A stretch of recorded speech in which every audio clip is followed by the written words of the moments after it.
Disclaimer: this story is a fictional emotional drama inspired by complex human relationships and is intended for mature audiences. It deals with themes of infidelity, emotional conflict, and family tension. The purpose of this narrative is purely for entertainment and dramatic storytelling. Viewer discretion is advised. My marriage had grown cold. Not angry or abusive, just silent. The kind of silence that seeps into your bones and makes you forget what warmth once felt like. My husband, David, had become distant over the years, buried in his business trips, deadlines, and boardroom calls. We barely spoke unless it was about groceries or bills. I told myself this was normal, that maybe all marriages reached this point. But deep inside, I was starving for affection, for attention, for something more. When Jason, my 21-year-old stepson, came home for the summer break from college, I expected the usual awkward small talk and quiet dinners. He was David's son from a previous marriage, and though we weren't close, we had always been polite, cordial. He was a good kid, charming, respectful, a little too grown up for his age. But this time, something felt different. It started with the way he looked at me. Not in a disrespectful way, but with a kind of intensity one wasn't used to. As if he saw me, not just a tired, lonely housewife, but a woman. At first, I thought I was imagining it. After all, I was a stepmother, and I was married. This was just my own mind playing tricks on me because I was emotionally deprived. Right? But the energy was there. Real. Tense. One morning, I came down to the kitchen still in my robe. Jason was already there, shirtless, making coffee. "Morning," he said, flashing a grin. My eyes quickly dropped to the floor, embarrassed by how long I had stared at his abs. "Morning," I whispered, pretending to be busy searching for a spoon. He chuckled softly. "Sleep well." Why did his voice suddenly sound deeper? That evening, David was home, but distracted as usual, watching a rerun of a business podcast, ignoring the dinner I had made. Jason, however, offered to help clean up, drying dishes while I washed them. Every time our hands brushed, I felt a spark. He didn't pull back. Neither did I. I began noticing more things: how he would lean in when we spoke, how he always found reasons to stay up late in the living room when I was watching my shows, how he complimented me on my dress one evening before dinner. "You look really beautiful tonight," he had said. So casually. But my heart skipped a beat. I laughed nervously. "You're sweet." "But that's a lie." "It's not," he replied, looking directly at me. "You're just not used to hearing it." That night, I lay in bed, staring at the ceiling, hearing David's light snore beside me, and thinking about Jason's words. Was I reading too much into it? Or was something actually building between us? The tension was quiet, but it was there. And I wasn't sure I wanted it to go away. The days rolled by with a rhythm I wasn't used to: quiet breakfasts, shared glances, and a strange, pulsing undercurrent of tension I couldn't shake. Jason had a way of being present even when he wasn't saying much. And when he did speak, it always felt like he was speaking to me, not at me, like everyone else in this house had been doing for years. One afternoon, I was in the garden trimming dead roses. Jason came out shirtless, holding a glass of cold lemonade. "You look like you're working too hard," he said, handing me the glass. I took it with a grateful smile, brushing a strand of hair away from my sweaty face. He watched me. Not in a rude way, but in a way that made my skin burn under his gaze. "Thanks," I said, trying to keep my voice neutral. "Just trying to make something around here feel alive." His face softened. "That's exactly how I feel about being back here." I looked up. "What do you mean?" He sighed and sat on the porch steps. "This house, this family, it never really felt like mine. Dad's always been too busy. And after my mom left, it was just me and silence. Kind of like how it is now for you." I froze. The way he saw me, it wasn't just physical. He understood me. Something David hadn't done in years. That evening, we were watching a movie in the living room. David had gone out for a late-night business dinner. Jason and I sat on opposite ends of the couch at first, but as the movie went on, the space between us shrank. There was a scene in the film, a couple in emotional turmoil, desperate to be seen, to be wanted. I felt Jason glance at me during it. I didn't meet his eyes. I got up to get a glass of water. In the kitchen, I felt him behind me before I heard him. "You okay?" he asked, his voice low. I turned around slowly, and he was standing closer than he ever had. I could smell his cologne, feel the warmth of his body. My breath caught. "I'm fine," I whispered. We locked eyes for a second too long. "I should go to bed," I said, brushing past him. But even as I walked away, my heart was thudding in my chest. Later that night, I couldn't sleep again. I lay in bed listening to the ticking clock, thinking about everything, how he made me feel alive again. How wrong it was. How dangerous. But also, how addicting. The next morning, I wore a different dress. Something more fitting. I didn't know why. Or maybe I did. When Jason came downstairs and saw me, he didn't hide his smile. "New dress?" "Yeah," I said, looking away. "Just felt like changing things up." "Looks amazing on you," he said, pouring himself coffee. "You should wear it more often." I felt the heat rise in my cheeks again. And in that moment, I realized this wasn't just a fantasy. It was becoming real, slowly, steadily, undeniably real. And I wasn't sure I wanted it to stop. It was a Thursday night. The sky was heavy, clouds brooding with thunder. David had left that morning for a 3-day trip to Chicago, another emergency meeting that seemed to conveniently pull him away from everything that mattered at home. I didn't even ask questions anymore. I had stopped expecting explanations. The storm rolled in fast. Rain pounded against the windows and lightning lit up the hallway in flashes. As the lights flickered and then finally gave out, I stood frozen in the living room, holding a candle in one hand and my phone in the other.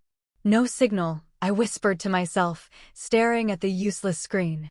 Jason came down the stairs, wearing gray sweats and a white t-shirt, barefoot, holding a flashlight. "Power's out," he said, as if it wasn't obvious. "Yeah," I replied, trying to stay calm. "Storm's brutal." He walked into the kitchen, found a few candles in the drawer, and returned with them lit. The glow cast flickering shadows across his face. It made him look older, more serious. Maybe even dangerous. "Want some wine?" he asked, lifting a bottle from the counter. I hesitated. Why not? We sat on the living room floor, wrapped in throw blankets like two teenagers hiding from the world. The wine dulled my nerves, made me laugh more easily. He told me stories from college, funny ones, dark ones, intimate ones. Somewhere between the second glass and the third, he shared something I didn't expect. "You know," he said, swirling the wine in his glass, "I always admired you. Even when I was younger. You were never just Dad's wife. You were you." I looked at him, heart thudding. "Jason, I know," he said quickly. "It's weird. But I'm just being honest." The silence between us grew thick. The only sounds were the rumble of thunder and the soft rhythm of rain on the roof. He leaned in slightly. "Do you ever feel like no one really sees you?" I nodded slowly, afraid of my own voice. "All the time." Then it happened, soft, slow, inevitable. He moved closer. Our faces inches apart. He reached out and tucked a strand of hair behind my ear. My breath caught. "You're so beautiful," he whispered. My mind screamed stop, but my body didn't listen. He kissed me. It was gentle at first, testing the waters. I didn't pull away. I didn't speak. I just let it happen. My hand went to his chest, feeling the heat beneath his shirt, and still I said nothing. The candle flickered wildly as the storm roared outside. But inside that room, something far more dangerous had started. When I finally pulled away, my chest was heaving. I stood up dazed. I need to go to bed," I said, my voice shaking. Jason looked up at me, his expression unreadable. I walked away quickly, heart pounding, breath short, shame and desire mixing in ways I couldn't understand. That night, lying alone in bed, I touched my lips. They still felt like his. And for the first time in a long time, I didn't feel invisible. I felt wanted. The next few days were a blur of avoidance and confusion. I couldn't meet Jason's eyes, couldn't stay in the same room with him for too long. The kiss had changed everything, shaken something loose inside me that I'd been trying so hard to keep under control. David returned from his trip, oblivious to the invisible line we had crossed in his absence. He kissed my cheek, barely spoke at dinner, and disappeared into his office by 8 p.m. As always. But Jason? He was different now. Confident. Bold. Watching me without shame. Smiling like we shared a secret that he knew I couldn't forget. And he was right. I couldn't forget. It was a Saturday morning when everything snapped.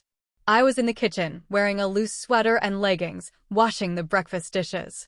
The house was quiet. David had gone to the gym. Jason walked in, shirtless, his hair still wet from the shower. "Morning," he said casually. I tried to ignore him. "Morning." He moved closer. "Can we talk?" I dried my hands, my back still to him. "There's nothing to talk about, Jason." "What happened? Shouldn't have happened." "I don't agree," he said, voice steady. I turned around, ready to protest, but he was already inches away. His eyes locked on mine. "You didn't stop me," he said quietly. "That kiss, you wanted it too." I opened my mouth, but nothing came out. Because he was right. And before I could say anything, his hands were on my waist, pulling me in. I could have pushed him away. I should have. But I didn't. I didn't even hesitate. This time, the kiss was urgent, hungry. I let myself fall into it, into him. The warmth of his mouth, the strength in his arms, the sound of my own heartbeat thundering in my ears. He lifted me onto the counter, lips trailing down my neck, and I closed my eyes, letting the moment swallow me whole. We didn't speak. Words would have ruined it. It wasn't just lust, it was escape.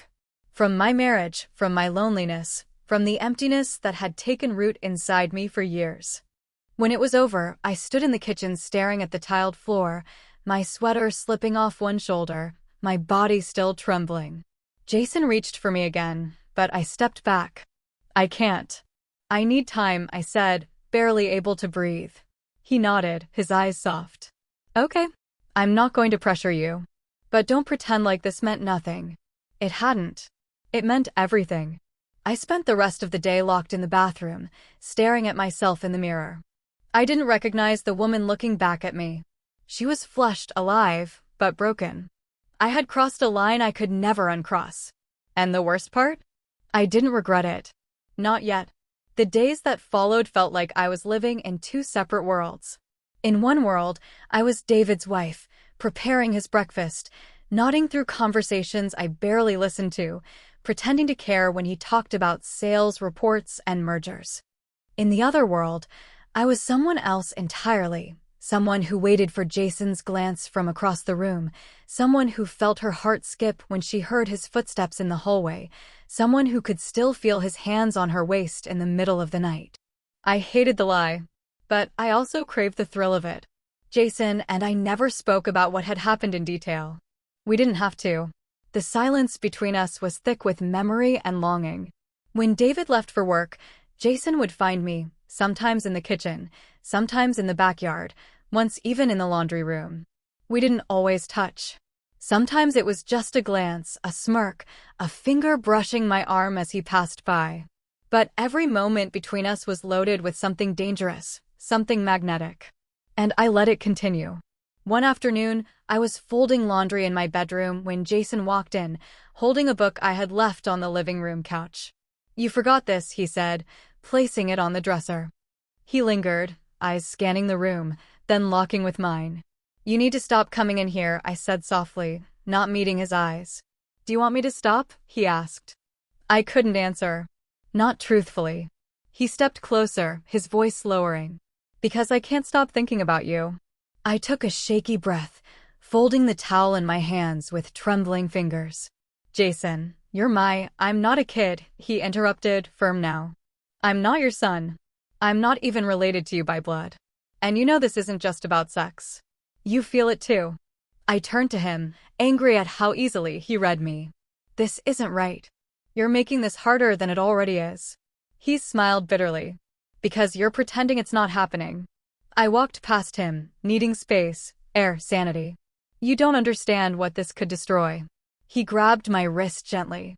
"I understand exactly what it is. I want you. And I know you want more too." His words shook me. Because they were true. We didn't sleep together again that night. But the desire didn't fade. It grew louder. like a storm building behind a dam. The next morning, David noticed I was distracted. Over breakfast, he touched my hand, a rare gesture, and asked, "You okay lately? You seem off." I forced a smile. "Just tired." Jason watched us silently from across the table, his eyes locked on mine. It was the first time I felt trapped, stuck between the man I promised my life to and the one who made me feel alive again. And when I tried to distance myself from Jason, it didn't work. He texted me one night from his room, "I want more, and I know you do too." I didn't reply, but I didn't delete the message either. By the end of that week, the walls felt like they were closing in on me. I couldn't breathe without thinking of Jason. Couldn't sleep without replaying every moment we had shared. And the guilt? It had become this constant ache in my chest, sharp, bitter, and unrelenting. But still, I didn't stop. Jason had become bolder, braver. He no longer waited until the house was empty. He'd brush against me even when David was in the next room. Once, while I was watering the plants outside, he came up behind me and whispered, "You're mine, even if you pretend you're not." And I hated that I didn't tell him to stop. I hated that my body reacted before my brain could. But I wasn't the only one noticing. It started small. A neighbor, Mrs. Klein, an older woman who lived across the street, came by with a pie one afternoon. She smiled politely, but lingered longer than usual at the door.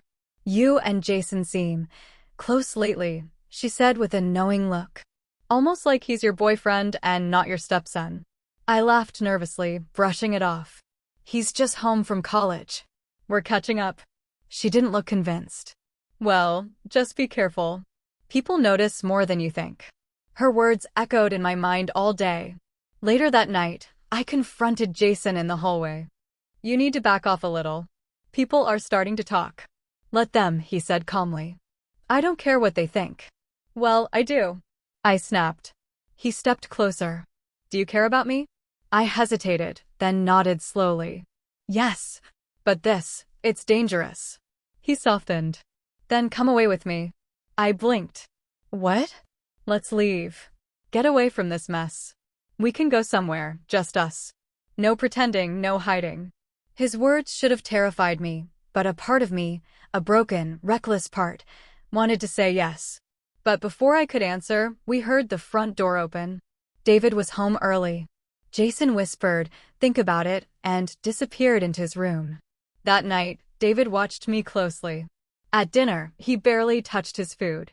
Halfway through the meal, he finally spoke. "Is there something going on that I should know about?" I froze. "What do you mean?"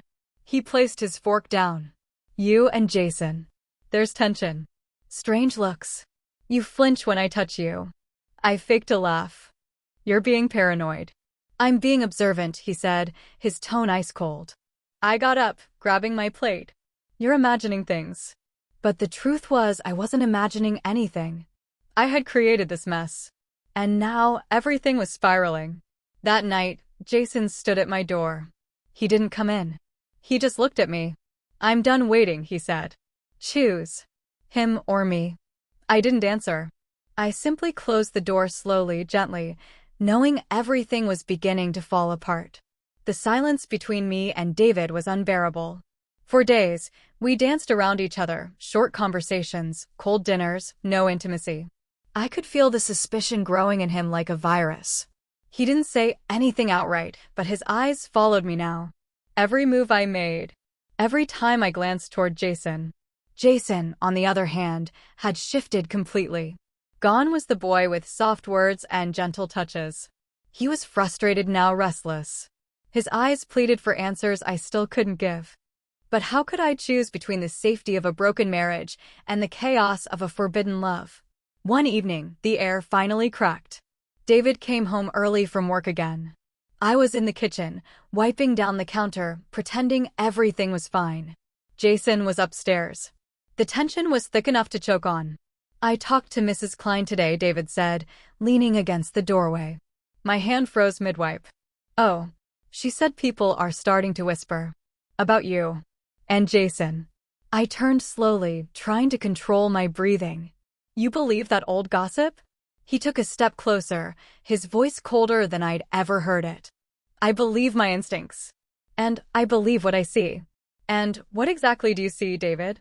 I asked, defiant now. Tired. Broken.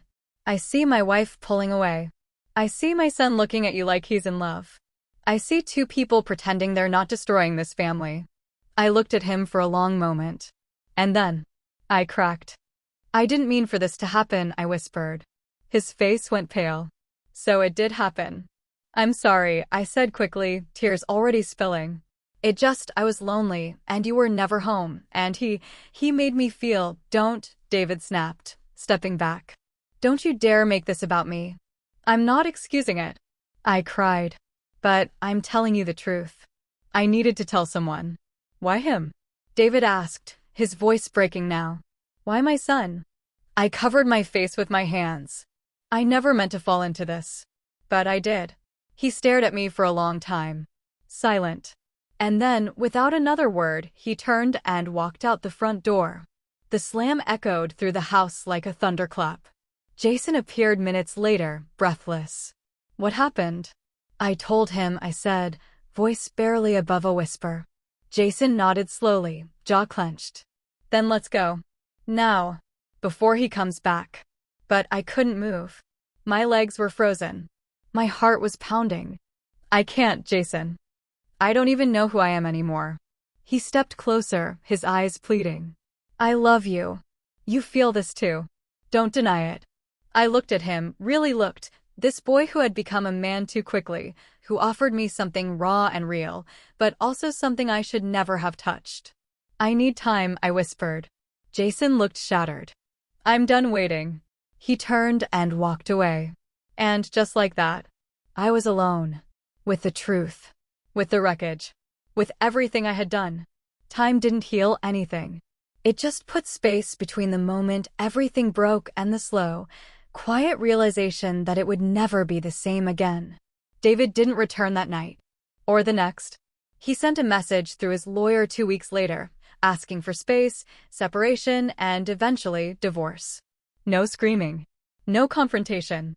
Just a clean, calculated cut. Typical David. Even in pain, he was controlled. I couldn't blame him. I had destroyed something sacred, and I had no excuse left to offer. Jason left too. The day after David's message, I heard him packing.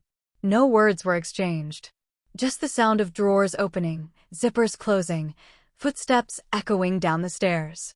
I stood at the bottom, watching him descend with his duffel bag slung over his shoulder. He paused when he saw me. Where will you go? I asked, voice trembling. Back to campus for now, he said. Then, I don't know. I never wanted to hurt you, I whispered. He nodded slowly. But you did. There was no anger in his voice. Just sadness. Just finality. I meant everything I said to you, he added. Every word. I blinked back tears. I know. And then he left. The house felt different after that. Bigger. Emptier. I stopped opening the curtains. I let the dishes pile up. I moved through the rooms like a ghost, haunted by memory, by the echo of laughter that once felt so dangerously good. Weeks passed. Then months. People in the neighborhood stopped making small talk. Invitations to brunch disappeared. I could see it in their eyes, judgment, pity, curiosity. I had become her. The woman who crossed a line no one talks about, but everyone secretly imagines. And I lived with that truth every single day. One rainy afternoon in October, a letter arrived. No return address. Just my name written in handwriting I knew too well. Jason. I held it for a full hour before opening it. I think about you every day. Not with bitterness, but with something heavier. I wish things had been different. I wish we had met under other circumstances. But I don't regret knowing you. I don't regret loving you. I just regret what it cost us all. Maybe one day, when time has smoothed out the edges of what we did, we'll see each other again. Until then, take care of yourself. Jason, I sat on the couch for a long time, the letter shaking in my hands. I didn't reply. What could I possibly say?